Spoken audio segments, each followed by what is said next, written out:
से वो अगर चाहते तो सीढ़ी लगा के आज तक तो भीड़ पड़ेगी, ऐसे वो तो उपाय है 5-6 हटी मटी आपका होती है जैसे निकाल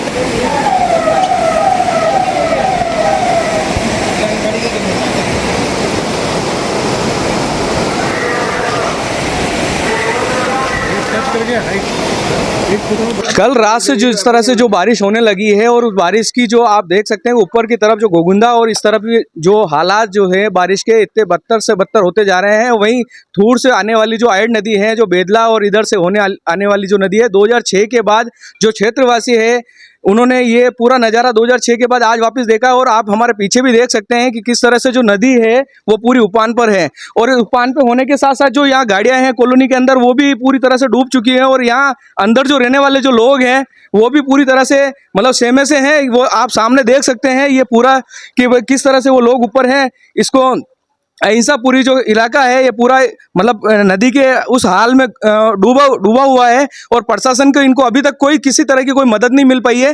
प्रशासन अगर चाहे तो पूरी मदद इनको दे सकता है।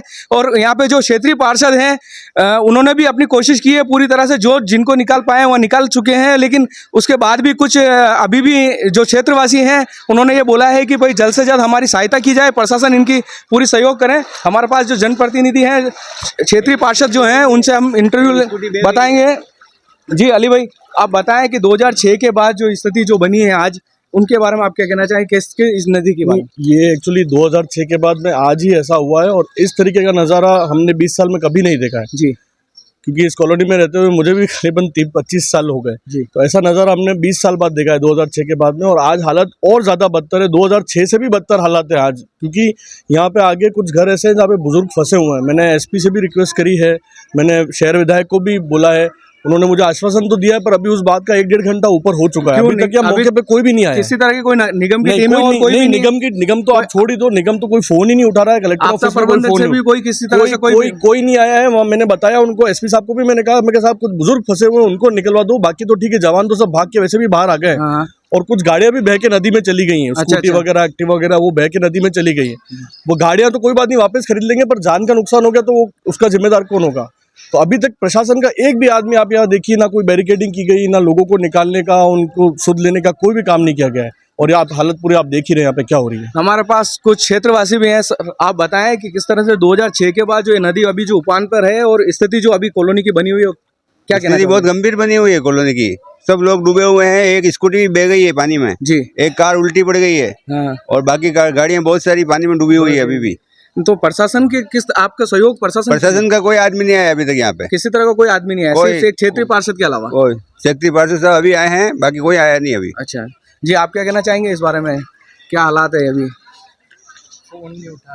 तो रात से जो बारिश हो रही उसको देखते हुए अभी स्थिति थोड़ी गंभीर है और कुछ बुजुर्ग जो नदी के पास इनके मकान बने वो अंदर फंस गए हैं, तो कम से कम उनको निकालने की कुछ व्यवस्था हो जाए तो अच्छा रहेगा। क्योंकि ये जो पानी अभी जो हल्की सी बारिश बंद हुई, लेकिन इस ऊपर जो बारिश हो रही है उस हिसाब से तो ये बारिश में मतलब ये जो घर और मकान जो डूबे हुए हैं इस स्थिति में, तो और मतलब ज़्यादा स्थिति खराब होने वाली है। तो उससे पहले ही प्रशासन अगर जग जाए तो अच्छी बात है। अच्छा है, क्योंकि पानी बढ़ेगा, क्योंकि लाइटें अभी बंद है, लाइटें बंद करना भी जरूरी है। जी जी, तो उससे पहले अंधेरा होने से पहले सचेत हो जाता अच्छा है। तो आपके सामने पूरी तरह से जो गाड़ियां जो डूबी हुई है हम आपको दिखाने की कोशिश कर रहे हैं और जो लोग हैं फंसे हुए हैं उनको भी हम दिखाने की कोशिश करें। हम खुद भी वहां इसलिए नहीं जा सकते हैं कि पानी इस कदर है कि वो गाड़ियां भी डूब चुकी है पूरी तरह से। और सबसे बड़ी बात कि जो वहाँ के जो लड़का या जो बच्चे बच्ची हैं वो भी पूरी तरह से जो परेशान हैं इस स्थिति में।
हमारे साथ जो घर मालिक है वो हमारे साथ है, जो ये भी फंसे हुए हैं पूरी तरह से, और पानी जो है इनके घर में भी आ चुका है और इनके बच्चे और सब अंदर ही है।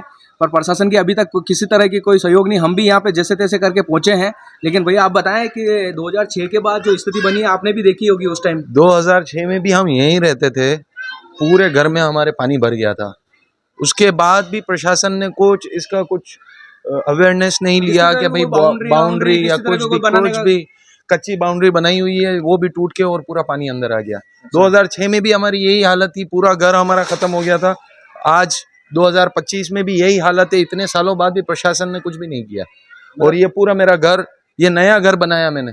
अच्छा। और ये पूरा घर, पहले हम 2 घर छोड़ के रहते थे, वो भी आज भी है हमारा घर। पहले 2006 में वो डूबा था जी, अभी 2025 में मेरा नया घर डूबा है। मतलब ये है कि आप पुराने घर में रहो या नए घर में, स्थिति वही है। स्थिति यही है। प्रशासन जब तक कुछ नहीं करेगी सबकी स्थिति यही रहेगी। वहाँ आगे गाड़ियां बह गई लोगों की, बाहर जितनी गाड़ियां पड़ी हुई थी सारी बह गई। प्रशासन से क्या सहयोग किया आप? हम चाहते हैं कि इसका कुछ करें, बाउंड्री बनाए या कुछ बड़ी बाउंड्री करें जिसकी वजह से अगले साल या उसके अगले साल कभी कोई इतनी बारिश हो तो पानी पब्लिक को इतनी परेशानी नहीं हो। अभी हम कैसे करेंगे हम लोगों को भी नहीं मालूम है। कुल मिला के हर आदमी, हर व्यक्ति परेशान है जो भी इस कॉलोनी के अंदर रह रहा है। अभी स्थिति जो बनी हुई है नदी की, उस स्थिति में मतलब प्रशासन अगर सहयोग करे तो शायद इनका कोई न कोई सहयोग के हिसाब से अगर वो निकल सकता है।